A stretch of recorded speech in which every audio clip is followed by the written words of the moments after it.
الحمدللہ والصلاة والسلام علی رسول اللہ اما بعد۔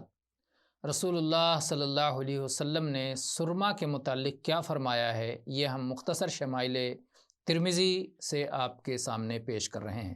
عبداللہ ابن عباس رضی اللہ عنہما بیان کرتے ہیں کہ نبی صلی اللہ علیہ وسلم نے فرمایا، اسمد سرما استعمال کیا کرو کیونکہ اس سے نظر تیز ہوتی ہے اور اس سے پلکوں کے بال اگتے ہیں۔ اسی طرح سے جابر رضی اللہ عنہ بھی بیان کرتے ہیں کہ اللہ کے رسول صلی اللہ علیہ وسلم نے فرمایا کہ اسمد سرما سونے کے وقت استعمال کیا کرو کیونکہ اس سے نگاہوں کو روشنی ملتی ہے، نگاہوں کی روشنی بڑھتی ہے اور بال اگتے ہیں۔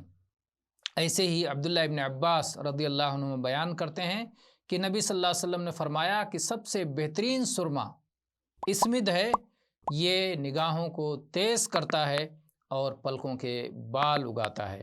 عبداللہ ابن عمر رضی اللہ عنہما سے بھی اسی معنی کی روایت موجود ہے۔